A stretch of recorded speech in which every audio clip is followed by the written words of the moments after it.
ဘယ်တော့ယောဂီနံပါတ်364ပါဗျာ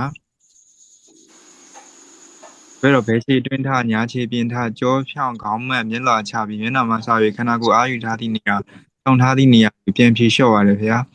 ဘယ်ခြေထောက်ဤခြေချောင်းဘယ်ညာခြေထောက်ဤခြေချောင်းခြေပွားကိုဘယ်ခြေထောက်ဤခြေသလုံးဘယ်ဘက်လက်ဖွားပေါ်ညာဘက်လက်ဖမိုးတင်ပြီးအတွင်းဖြစ်သည့်ဘယ်ခြေထောက်ပေါ်တွင်ထားပါသည်ဗျာအဲ့ဒီနေရာမှာတပည့်တော်ခက်ခဲဖြစ်နေတဲ့ဟာဒီ area ပုတ်ကအဲ့လိုစိတ်ကိုရှော့လိုက်တဲ့အချိန်မှာလဲတားကြီးရှော့ပြီးတားကွေးသွားပါတယ်ဗျာတင်းထားရင်လည်းအရန်တင်းပြီးတော့အဲ့တခြားဒီရင်ဘတ်ကြီးတွေအချက်လိုက်ဖြစ်ပြီးတော့တားကြီးတင်းတင်သွားပါတယ်ဗျာနောက်ကိုလည်းလန်သွားပါတယ်ဗျာအဲ့ခါကျတော့တပည့်တော်ဒီ area ပုတ်နဲ့နေစိတ်ငြိမ်စိတ်အေးမှုမရဘဲနဲ့ဟိုမိမိအလိုမကျတွေဖြစ်ပြီးတော့ထိုင်ရတာအဆင်မပြေပါဘူးဗျာသူကောစာဝိဟာတော့လည်းမဖြစ်ပါဘူးဗျာအဲ့ဒီအပေါ်မှာဒီ area ပုတ်ပေါ်မှာဘလို့လေးများဘလို့အထာလေးများဟိုလေးချင်းတဲ့မှာလဲဗျာအဲ့ဒီတော့ဖြေလျှော့ရဲဆိုတဲ့လုပ်ငန်းချက်ကတော့အာယုထားတာကြီးတောင်းထားတာကြီးမရှိဘူးပါဘူးဖြေလျှော့ရဲဆိုတာလေသူကဘယ်ခြေတွင်းသားညာခြေပြင်ထားကြောဖြောင်းခေါင်းမှာကြောဖြောင်းခေါင်းမှာဆိုတာလေဒါလည်းပဲပင်ယိုးအာနာပါနကမ္မဋ္ဌာန်းပင်ယိုးထဲမှာဒီလိုမျိုးပဲခိုင်းရကြောဖြောင်းခေါင်းမှာဆိုလို့မိမိရဲ့ခန္ဓာဗေဒတိဆောက်ပုံနဲ့ကိုနည်းနည်းလေးကျော်လွန်ပြီးတော့ဖြောက်ရအာယူရဒါဝိရိယတွေထည့်ထားအဲ့ဒါလေးကိုပြန်လျှော့တာပြန်လျှော့တယ်ဆိုတာသဘာဝအတိုင်းလေးပဲပြန်ထားပါအဲ့ဒီတော့သဘာဝအတိုင်းလေးပြန်ထားတဲ့နေရာမှာပြန်လျှော့တဲ့နေရာမှာခါကုန်းမသွားတော့ပြီးခေါင်းလုံးမသွားရင်တော့ပြီးအဲ့ဒီတော့ကိုဖြစ်သွားတာပိုလွန်တာရေသိရော့ရေသွားတာနှစ်ခုဒါအဆုံးရောက်သွားတာအလေတကလေးအလေတကလေးကိုထားတတ်အောင်အဲ့ဒါလေးတစ်ဆင့်ပြန်ကြိုးစားလိုက်ကြိုးစားစရာလည်းမလိုပါဘူးဒီအလုပ်ကလေအဲ့ဒီတော့အာယုထားတာရှိနေသလားတောက်ထားတာရှိနေသလားမရှိရင်တော့မပြေလျှော့ရပါဘူးသူ့အနေထားသူ့ပုံမှန်ဖြစ်နေတယ်အကယ်၍များဘူးပြေလျှော့ပြီးခေါင်းမလိုက်တဲ့အခါကျတော့ပိုလွန်တခါတည်းကိုဒီလိုကြီးလှုပ်ထည့်လိုက်အဲ့လိုမျိုးကြီးဖြစ်သွားတဲ့အခါကျတော့မရအောင်ပြေလျှော့ပြန်လျှော့ပြီးလိုက်ခါကုန်းမသွားရင်တော့ပြီးခေါင်းတော့မသွားရင်တော့ဒီသိပြီးတော့လဲရှော့ချသိရော့သွားအောင်တခါတည်းပဲခွေသွားအောင်လဲလှုပ်ဖို့လည်းမဟုတ်ဘူးတင်းထားတာလေးအာယုထားတာလေးတွေကရှိနေသလားဒီတိုင်းတော့ပြန်ထားတာလိုက်ပေါ့အာယုလက်ကဒီလိုမျိုးလေးဟိုတင်ထားတော့လက်တီတအားဆုပ်ထားတော့တင်းထားလိုက်ပြီလေပြန်လျှော့ဆိုလျှော့လိုက်ဒီသဘောကလေးပဲသွားမှာဒီသဘောလေးသိပြီးတော့အလွန်အကျွံကြီးလျှော့ချခန္ဓာကိုယ်ကြီးခွေကြသွားအောင်လေဒီလိုကြီးလည်းမဟုတ်ဘူးတခါလည်းပဲခုနပြောသလိုတခါလည်းယင်နေဘိုက်တွေတင်းပြီးတော့ဒီလိုမျိုးကြီးလည်းချုပ်တီးတာတော့မဟုတ်ဘူးမြတ်တတလေးနေသားသလိုသက်သာသလိုလေးနဲ့နေရအဲ့ဒီသဘောကိုဆိုလိုတာတက်တာတယ်လို့လေအဲ့လိုထိုင်လို့ကောင်းတဲ့အနေအထားလေးတော့ရှိပါတယ်ဗျာဒါပေမဲ့စိတ်ထဲမှာကျတော့တာကုန်နေသလားဆိုပြီးတော့ဟိုအဲ့ဒီဒီမှာအဲ့ခါကျတော့အဲ့လိုမျိုးတက်ထိုင်ရ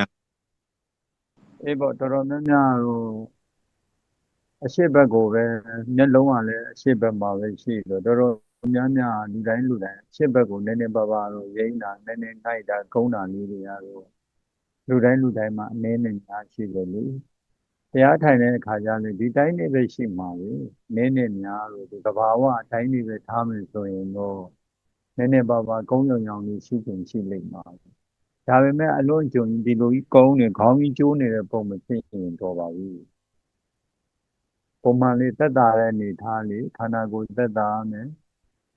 စိတ်လည်းသက်သာရမယ်အဲ့ဒီအနေထားလေးနေလိုက်ပြန်ပါတယ်ခဏလေးပြီးသွားမှနောက်တစ်ဆင့်ကအနာပေးတယ်လောက်ကလေးဒါရဲ့စိတ်ရဲ့သဘောတရားကြီးခန္ဓာကိုယ်အနာပေးတယ်စိတ်ကိုအနာပေးတယ်မျက်လုံးကိုလည်းအိပ်ပျော်ဆုံးမျက်လုံးကဲ့သို့အားပြီးတော့နားပေးလိုက်ဒါလည်းအဓိပ္ပာယ်ဒီသိမှာပေါ့နားပေးတယ်ဘယ်လိုနားပေးတာ ခန္ဓာကိုယ်ကြီးရွေးရှာနေတယ်သွားနေတယ်ရက်နေတယ်ဆင်းနေတယ်တက်နေတယ်သွားနေရပင်မနေဒီအထိုင်လေးနဲ့ပဲနားလိုက်ဒီသဘောလေးစိတ်ကလည်းတွေးနေကြံနေရတယ်ဆိုရင်စိတ်ပင်မတယ်စိတ်ပင်များတယ်စိတ်ညစ်နွမ်းတယ်မတွေးတော့ဘူးစိတ်ကိုလည်းနားပြလိုက်တယ်မျက်လုံးကလည်းဖွင့်ထားရင်မြင်အပ်မများအိဋ္ဌာယုအိဋ္ဌာယုအာယုမှန်သမျှမြင်တွေ့ရင်တွေးเสียကြံစရာကြီးပဲလေဖြစ်ချင်စရာလိုချင်စရာကြီးပဲလေအဲ့ဒီတော့မျက်စိနဲ့ပတ်သက်လို့လည်းဖွင့်ထားတယ်မြင်သိစိတ်နဲ့ပတ်သက်လို့လည်းဒါလည်းပဲစိတ်ပင်မနာဘူးမျက်လုံးကိုလည်းအိပ်ပျော်သောမျက်လုံးကဲထားပြီးနားပြီးလိုက်တော့ဒီသဘောတရားကိုနားလို့နားပြီးတယ်အဲ့ဒီနားပြီးတဲ့လောက်ကဘာနဲ့တူတယ်လဲဆိုတော့ထိုင်လျက်နဲ့အိပ်ပျော်နေတဲ့ကဲ့သို့ဒီအနေထားမျိုးလေးနေရနေလိုက်တဲ့အခါကျတော့ခေတ္တခဏအတွင်းမှာအနားပေးလိုက်တဲ့အခါကျတော့တတိထားကြည့်သွားတဲ့ဣရိယာပုတ်တွေရက်တဲ့ဣရိယာပုတ်တွေပြောနေဆိုနေတဲ့ဣရိယာပုတ်တွေမှာဖြစ်ပေါ်နေတဲ့နှလုံးခုန်လုံးဟာသူကအလုတ်လုံးနေရတော့နည်းနည်းညံ့တယ်သဘာဝအတိုင်းမဟုတ်တော့အဲ့ဒီတော့ထိုင်လျက်နဲ့အိပ်ပျော်နေတဲ့ကဲ့သို့နေပြလိုက်တဲ့အခါကျတော့နှလုံးခုန်လုံးကသဘာဝခုန်လုံးအတိုင်းကြီးပြန်ဖြစ်သွားဒီလိုမျိုးနဲ့ဒီလိုမျိုးနှလုံးငြိမ်ပြီးမှဒီလမ်းကြောင်းကိုဝင်တာကောင်းတယ်နှလုံးငြိမ်နေဆိုတာစိတ်ငြိမ်အဲ့ဒီတော့မိမိရဲ့နှလုံးခုန်လုံးကသဘာဝအတိုင်းလေးတော့ရှိပြီလားရှိလောက်ပြီဆိုရင်တတိစအလုံးလုံးတော့လေစောင့်ရှောက်တဲ့အလုံးလုံးတော့ဘသူကိုစောင့်ရှောက်မှာစိတ်ကိုစောင့်ရှောက်စိတ်ကိုစောင့်ရှောက်တယ်ဆိုတော့ဘယ်လိုသဘောတရားလဲမတွေးအောင်နေတာလေမတွေးအောင်နေလို့ပြောရင်သဘောပေါက်လားပေါက်ပါတယ်ဗျာမစင်းစားမိအောင်မတွေးမိအောင်နေတော့ဆိုရင်ရောသဘောပေါက်လားပေါက်ပါတယ်ဗျာမတွေးမိအောင်မစင်းစားမိအောင်နေတယ်ဆိုတာတတိယတာဝန်ပဲအဲ့ဒါစောင့်ရှောက်နေလို့ဆိုလို့ခရုစာရိုးရိုးတည်တည်လေးစောင့်ရှောက်အဲ့တတိထားတဲ့ဆိုတဲ့တတိရဲ့လှုပ်ဆောင်ချက်စောင့်ရှောက်နေဆိုတဲ့လှုပ်ဆောင်ချက်ခရုစိုက်တယ်ဆိုတဲ့လှုပ်ဆောင်ချက်ဟာထိန်းတာမပါဘူးထိန်းချုပ်ထားတာမပါဘူးအာယူထားတာလည်းမပါဘူးစိုက်ရှုတာလည်းမပါဘူးစိုက်ကြည့်တာလည်းမပါဘူးဘာတစ်ခုမှမပါဘူးတတိရဲ့လှုပ်ဆောင်ချက်ကမတွေးအောင်နေတာမစင်းစားမိနေတာမှားယွင်းပြီးတော့ဝိရိယတွေဒီစိတ်ကိုတတိထားဆုံးရှုံးတယ်မတွေးအောင်နေတဲ့နေရာမှာလက်တွေဆုပ်တာပြီးအာယူထားပြီးဒါတတိမဟုတ်ဘူးစိုက်ကြည့်တာတို့စိုက်ရှုတာတို့အာယူတာတို့တတိမဟုတ်ဘူးတတိမဟုတ်ပဲနဲ့မဟုတ်တာတွေရှောင်မလို့မပေါ်တတိရဲ့အလုပ်ကမတွေးအောင်နေမစင်းစားမိအောင်နေဆိုတော့အဲ့ဒါစောင့်ရှောက်နေလုံခြုံအောင်စောင့်ရှောက်နေပေါ့ကွယ်အတွေးဝင်လာတယ်ဆိုလို့ရှိရင်တွေးဖြစ်နေတယ်ဆိုရင်စောင့်ရှောက်မှုကမလုံခြုံတတိအလုံးမလုံးဘူးပေါ့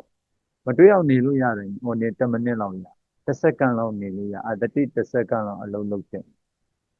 10မိနစ်လောက်ရတယ်10မိနစ်တတိအလုံးလုံးလို့ဒါပေမဲ့စိတ်တို့မြည်ဒီကလည်းပဲအာယုတစ်ခုပေါ်လာမှအဲ့ဒီစိတ်ကဖြစ်ပေါ်လာတွေးစရာအာယုတစ်ခုပေါ်လာတယ်အဲ့တော့မှစိတ်ရတတိထားမတွေးစေနဲ့ဒီအာယုနဲ့ပတ်သက်ပြီးတစ်ချိန်လုံးကဘယ်လိုပေါ့ဘာညာစသည်ဒီလိုမတွေးမိအောင်တတိယဒီလိုအလုပ်လုပ်ရတယ်စောင့်ရှောက်နောက်တစ်ခုအကြောင်းအရာတစ်ခုပေါ်လာမယ်ကိုယ့်ရဲ့အလုပ်နဲ့ဖြစ်ဖြစ်အတွေ့အကြုံတစ်ခုတတိထားသိတော့သိပါရင်အဲ့တော့မှစိတ်ကပေါ်လာစိတ်ကရအဲ့ဒီစိတ်ကိုတတိထားမတွေးမိအောင်စဉ်းစားမတွေးဘူးအတန်အာယုတစ်ခုပေါ်သိဖြစ်သွားဒီအတန်မာတန်နဲ့မရုတန်နဲ့သွားပြီးတော့မစီစစ်မဆန်းစင်နဲ့မတွေးစေဘူးတတိထားမတွေးရအောင်ဒီအာယုနဲ့လက်လူရှိအဲ့ဒီတော့ပေါ်လာတဲ့တတိထားပေါ်လာတဲ့တတိထားအဲ့တတိထားတဲ့အလုပ်ကလေးကိုယောဂီသစ်ဆို2ရက်3ရက်ခိုင်းရတယ်2ရက်3ရက်လောက်မှဒီမတွေးအောင်နေတာဘလို့လေးလေမမြင်ရတဲ့စိတ်ကိုမမြင်ရတဲ့တတိထားဆောင်ရှောက်ပြီးမတွေးအောင်နေတယ်ဆိုတော့ဘယ်လိုသဘောလေးလဲဘယ်လိုအထာလေးလဲဆိုတော့2ရက်3ရက်လောက်ဆိုသဘောပေါက်တချို့လည်းတစ်ထိုင်နှစ်ထိုင်တွင်းမှာသဘောပေါက်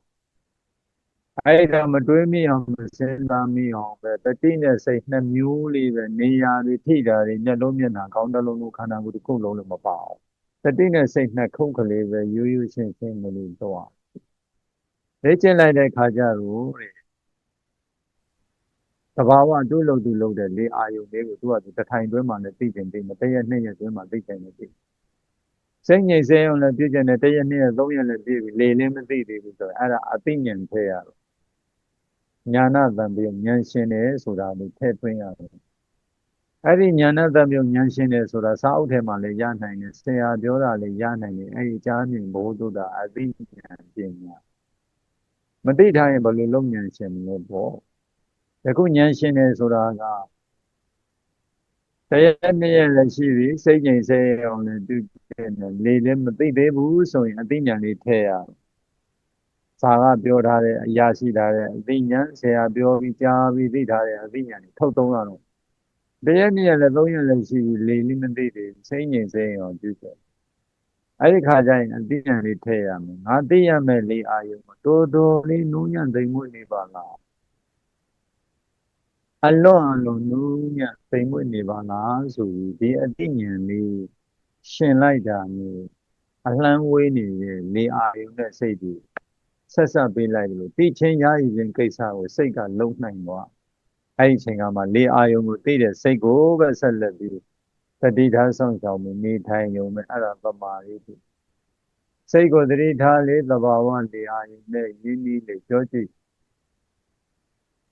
စိတ်ကိုတတိထားလေတဘာဝလေအာယုန်နဲ့ယဉ်နီးလေစိတ်ကိုတတိထားလေတဘာဝလေအာယုန်နဲ့ယဉ်နီးလေစိတ်ကိုတတိထားလေတဘာဝလေအာယုန်နဲ့ယဉ်နီးလေပါဗျာ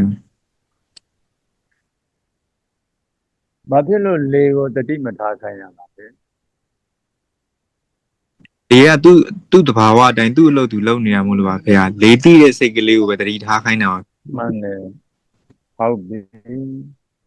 အဲ့ဒါလေးလည်းပဲကိုယ့်ကိုယ်တွေးခေါ်ပေးရတယ်နော်ဘုန်းကြီးကပြောလို့ငါတို့လိုက်ပြောအဲ့ဒါမျိုးမရဘူးပြန်ပြီးတော့ကိုယ့်ကိုယ်ပြန်တွေးခေါ်ကြည့်နှာခေါင်းလေးပိတ်ကြည့်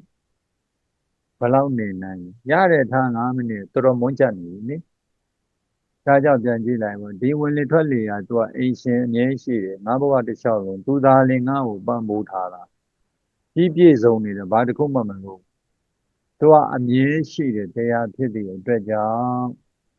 ဒီအလုံးလုံးတဲ့အခါဒီလေအာယုံနဲ့ပတ်သက်လို့အလုံးလုံးဝမရှုပ်နေအဲ့ဒါတိုးတက်မှုတစ်ခုပဲရှုပ်စရာလည်းမလိုဘူးရှုပ်တယ်ဆိုတာမြင်ကျင်တာလိုက်ရှာတာလှုပ်ရှူတာထိအောင်ထင်ရှားအောင်လုပ်တာလွတ်သွားမှစိုးရိမ်ပြီးထိမ့်ပြီးရှုသိသူဆိုလုပ်တာဝင်လေနောက်ထွက်လေနောက်လိုက်တာဘယ်တော့ခါမှမလုပ်လှုပ်ရှူတာတို့ဘာလို့ဆိုရင်တော့ကျမ်းမာရေးလေ့ကျင့်ငါကြီးယောဂအဲ့ဒီခါတိုင်းသွားလို့ဒီအလုံးမှလုံးဝလှုပ်เสียမလို့အပေါ်လှုပ်တွေရှောက်မလို့လိုရခရီးသွားလို့မရဂျာလီနုလေဂျာလီသိမ့်မွေးလေဂျာလီနုလေဂျာလီသိမ့်မွေးလေအဲ့ဒီနုပြီးသိမ့်မွေးတဲ့နေရာယုံလေးကိုသိတယ်စိတ်အဲ့ဒီစိတ်ကိုသတိထားဆိုစွမ်းအားတွေတက်လာတယ်အဲ့ဒီမှာစိတ်ကကြည်လင်တန့်ရှင်းလာပြီးနမိတ်တွေပေါ်လာလှုပ်ရှုနေတဲ့ရွေးရလို့အစင်ကိုမပြေဘူးမရဘူးသူ့နေရာနဲ့သူလှုပ်ရှုရလေ့ကျင့်ခံလှုပ်ချင်တယ်ဆိုရင်တော့လှုပ်တာရှုကြမ်းကြမ်းတာရှုရဒီအလုံးမှာဒီဥစ္စာတွေလုံးဝပါဝင်နေမမြင်ကြရဘူးလမ်းရှာရအောင်လုံးမရှိရအောင်တင်းအောင်တင်းချအောင်မလို့အောင်ထိန်းရှုသိရှုတော့ဝင်လေးနောက်ထွက်လေးနောက်မလို့ဒီအာနာပါနကမ္မထာနဲ့ပတ်သက်လို့တစ်သက်လုံးဘာတစ်ခုမှမလုပ်စိတ်ကိုပဲဒီစိတ်ပဲဒီလေအာယုံကိုသိတယ်စွမ်းနိုင်တာဒီစိတ်ဝိဇ္ဇနနာလက္ခဏာစိတ်တာအာယုံကိုသိချင်ကြရည်နေတဲ့ဒီစိတ်သူ့ကိုအထူးပြုပြီးတော့စောင့်ရှောက်သူကသိတဲ့အလုပ်ကိုထက်ချက်မကွာသူလုပ်ပေးမယ်